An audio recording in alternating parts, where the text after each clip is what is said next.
Hello sa mga kamarites at sa mga ka-pawn shop ko dyan. Kung bago ka pa lang dito sa aking channel na to at hindi ka pa nakasubscribe, mag-subscribe ka na po kasi libre lang po yan. At pakalimbang na rin yung bell na yun sa baba para lagi kang updated kung may mga imamarites ako sa inyo. Charot. So our vlog for today is continuation lang ito ng aking shinare na Q&A na same lang din. Lumipat lang ako, o diba? Tsaka nagpalit lang, o diba? Para-paraan lang din. Para makagawa tayo ng content. Charot. So, eto na nga, diretso na tayo para may shoutout ko kayong lahat. Eto yung iniiwan nyo na comment sa mga baba, comment sa aking mga sinishare sa mga Sanla update about sa mga jewelry. Shoutout ko kayo, sagutin ko yung mga iniwan yung katanungan. Okay, let's proceed. Ayan, nagmamadali yes po kasi yung mga aso ko nasa labas lang nagtatahol-tahol sila, mga puppies, nanganak kasi ang aking Belgian. Okay, o diba? Okay, first is galing kay Sir Akihiro. Akihiro Trupa, matagal na itong kachorpang ko, ayan, laging nakasupport sa akin at nagsishare ng kanyang mga experience and kaalaman sa mga alahas. Okay, so ganun din dapat kayo, sharing is caring. Pero mahaba ito. Bakit mahaba? Nagatidog ngay sir ma'am. Okay, sabi niya, gusto ko din sana Villarica kasi mataas ang kuha nila sa appraisal. Yes po, yes. O diba, maraming agree. Pero last time yung aking sinoutout sa inyo, may tawang-tawa pa siya. Tawang-tawa sa vlogger na to. Na yung sinabi ko na Villarica is pinakamataas. Ayaw niya, okay? Ayan. Sa totoo lang, kaya lang pag yung jewelry, alahas mo, ba pinagkaingat-ingatan mo, ibubutasan or lalagyan nila ng test mark, di na daw yun mawawala, permanent na daw talaga eh. Yes po, tama po. Kaya suggestion lang, pag mga favorite na accessories, jewelry natin, itago natin yung mga hindi natin paborito. Tagalog na lang sir ma'am, ayan, kasi yung favorite is baka na ang aking dila or matagal mo nang nagamit na last, yun na lang siguro isang last sa kanila. Good suggestion din yan, kasi yan po talagang aking ginagawa sir Akihiro Trupa. Pag gusto ko mag-dispose is yung talagang tiba-tiba na rampa ko na, nagasgasan ko na, and marami nang pinagdaanan yung alas ko na yun is gusto kong bumili ng new design ngayon is yun po ang aking dinadala sa Villarica. Now you know. Charot. Kasi gusto ko din naman Villarica, pero ewan ko ba, mas gusto ko pa din talaga si Palawan at Villarica. Yes. BFF natin yung mga yan. Charot. Unang-una, pag papa-praise ka lang, kahit sabihin mo kay Palawan, Cebuana na, ma'am, pwede po ba hindi muna kaskasin? Papayag sila, pero sa Villarica pawn shop, kailangan talaga test mark talaga nila yan. Yes po, tama po lahat. Yun lang ayaw ko kay Villarica. Di nila mabibigay tamang appraisal rate nila kung hindi nila test mark. Yes po, yan yung rule or memo talaga sa kanila. Ganon ang uuri, yung style nila sa mga alas. Lahat po yan, lahat talaga. Kasi may incident daw before kasi na parang na-scam sila. I don't know, not sure. Pero ganun talaga yung rules nila, okay? Yan ang sagot nila sa akin dati sa maraming branch na napuntahan ko. Ay, sobrang mahaba pala to sir. Parang sa'yo lahat yung ating vlog ngayon. Charot. Sana meron na sa Pinas katulad sa abroad, ibang bansa na kahit idaan lang sa machine, madedetect na agad nila kung ilang carats at grams ba. Wala nang test mark or kahit kiss-kiss, kaskas sa mga alas nila. Wow, yes po sana. No sir, high-tech sa Pilipinas, wala, mano-mano pa rin. Ayan, alas natin. Kaya ako, pag doon sa regular appraiser ko, at alam niyang suki at madalas din na yun isa sinasangla ko, di na niya kinakaskas kakatuwa lang po. Ay, yes po, same lang po tayo. Pag nakita nila na yun lang din yung pina-appraise mo or yun, mabilis ang bibigay na lang yung pricing. Yes po. Pwede ka namang makiusap sa mga appraiser kung i-appraise lang niya kasi hindi ko isasangla, gusto ko lang malaman yung value, sasabihin mong ganun is hindi na niya ikakaskas yan. Pwede po kayong makiusap pag ganun kasi syempre pag dadalhin mo sa mga pawn shop is ipapa-appraise mo, ang alam nila is isasanla mo, kaya talagang idadaan nila yan sa mga test, gold testing, gold testing. Pero pag papa-appraise mo lang na just update lang, ganun, pwede po yun. Pero case to case basis ha. Ayan, kasi may mga staff naman dyan na ganun. May mga staff naman na naka-smile lang. Okay? So, hindi po pare-pareho. Sinishare lang ito ni sir or ma'am. Okay? So, next is, asan na tayo? Ang haba kasi nung comment mo, sir. Ayan. Kaya ako pag dun sa regular appraiser ko at alam niyang suki at madalas din na yon sinasangla ko, di na kinakaskas, kakatuwa lang, okay. And then syempre alas natin yon na iniingatan kung palagi puro kaskas, pag sinanla yan, iba nakikita yan ng ibang appraiser, baba na kukuha niya, good as no show, no touches, no bend, before matabigay niya ng appraisal, subok ko na yan. OMG, tama po, tumpak po lahat ang inyong shinare, Sir Akihiro. Thanks for sharing. Sa mga ka-pawn shop ko dyan, basahin nyo yung comment ni Sir Akihiro. Yes po, tumpak po lahat yan. Pero again and again, case to case basis yan, hindi po tayo pare-pareho ng experience. Okay? Sinishare niya lang, pero yung shinare niya is parang similar sa akin. Yeah, similar. Okay, so thanks for sharing and non-stop supporting me, sir, ma'am. Andyan ka pa rin.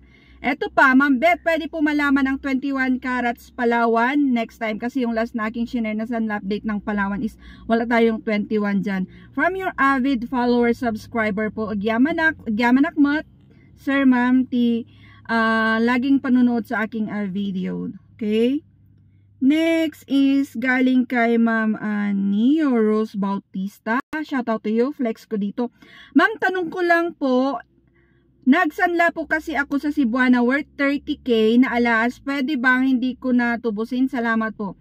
Yes po, it's your choice naman po. It's your choice kung yung mga sinanla nyo is tutubusin nyo or hindi na. But if I were you, if carry pa naman, if may budget, tubusin nyo po kasi sobrang mahal na po yung mga alas ngayon. Pag bibili tayo, sobrang hindi na kaya ng ating bulsa. Pero pag ang tanong niya is kung pwede niyang hindi na niya tubusin, yes po. Pero yun yan, nasasayangan kasi sobrang taas ng alas ngayon, okay? Yun.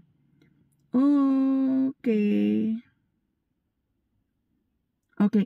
Galing kay Maria Clarice Fernandez. Shout out to you, ma'am. Sabi niya, kapag ba tinubos mo yung alahas, magbayad ka pa rin ba ng interest kahit wala pa sa due date? Villarica itong pinagkomentan niya since Villarica is advanced interest. Hindi na po. Kung magkaano yung nakalagay sa resibo nyo na appraisal nung pinon shop mo na yan is yun na po yung babayaran nyo sa pawn shop. Wala na pong dagdag since hindi kayo inabutan ng maturity date. Okay? Thanks for watching.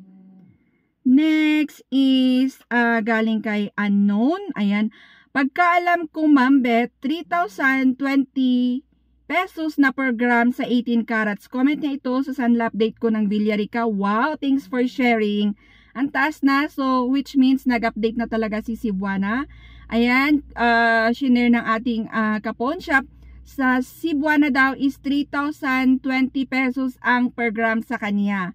Yung pinaka-regular last time, nung hindi pa sila nag-update na aking sinishare sa inyo is 2,875. Yung talagang rate nila ng 18 carats. And now is nag-update na nga. Thanks for sharing.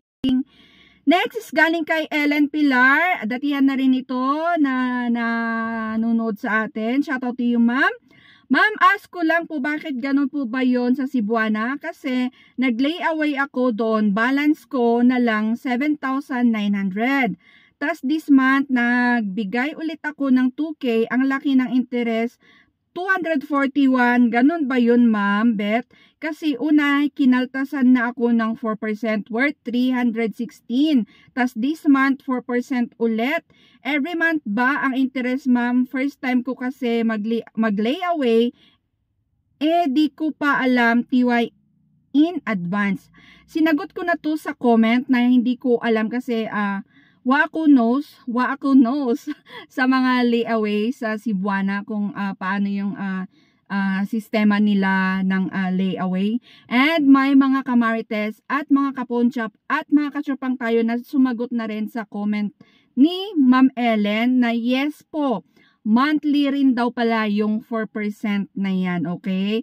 Kung magkaano yung naiiwan sa mga advance na binabayad mo sa nilayaway mo na yan is monthly din, nagdadagdag ng 4% yung amount na naiwan na yun. So, yeah, nasagot na ito and thank you ni Malen, okay? Next is, galing kay Risa Castillo. Sabi niya, hello po ma'am, nagsanla po ako sa Villarica Pawn Shop ng 18 carats necklace 2.7 grams. Nasanla ko po siya ng 10,000. Tanong ko lang po, sana kung pwede ko po kaya ibenta na lang sa Villarica ang sinanla ko. Badly needed ng pera po kasi na-praise po siya ng 13K. Sana po masagot. So OMG, this one is big shot. Big shot itong sinanla ni ma'am kasi 2.7 grams, 10,000 ang sanla. Kaya ang daming nag-comment dito kasi parang si ma'am is parang sad pa siya sa pagsanla niya na kailangan niya ng pera. Sa mga pawn shop po ma'am is sanla lang po sila, okay? Hindi sila buying. Pero yung value nung sinanla mo na yan is winner na winner ka na po kasi 2.7 lang yan. So ang taas na po dyan, ang lumalabas na per gram is 3,700 is 18 carats lang po yan. It's like parang binili na rin yan. So, ang sagot ko lang sa'yo is, sa mga pawn shop is, pawn shop lang po sila, sanlaan. Hindi sila buying. But the amount that you, na natanggap mo is sobrang mataas na po yan. Okay? Wow, ang laki. Kaya, mataas na po yan. O, diba? Hindi ko na alam yung sinasabi ko. Kasi nawindang din kasi ako sa binigay niyang presyo. Ang taas na po 2.7 lang. So, divide natin yan is lumalabas na 3.7 kasi may mga pawn shop tayong nag-comment dyan na si Marlon Beltran. Wow, laki ng sanla. 3,700 per gram. Mas mataas pa sa 21 carats sa ibang pawn shop. Ayun. So, ayun, so basta maraming humaba na po yung comment na yun kasi maraming natuwa sa binigay ni Ma'am Risa na sanla update kay Villarica. Ayun. Pero tanong niya kung pwede pang ibenta. Parang benta mo na po yan, okay? Sanla na yan and winner na winner ka na. Diba? Inulit ko lang. So, yan lang po muna ang aking okay. So, yan lang po muna ang ating Q&A. Ayan. So, kung gusto niyo namang ma-shoutout yung mga katanungan nyo yan, you know the drill. Kung datihan ka na dito sa aking channel na to, feel free to comment down below and share your experience about sa mga sanla or kung may mga isi-share ka na murang bilyan ng mga lahas, comment down below para pasukin natin yan, charot. So, that's it for today's vlog. Thanks for watching and you know the drill. Bye-bye and God bless. Bye!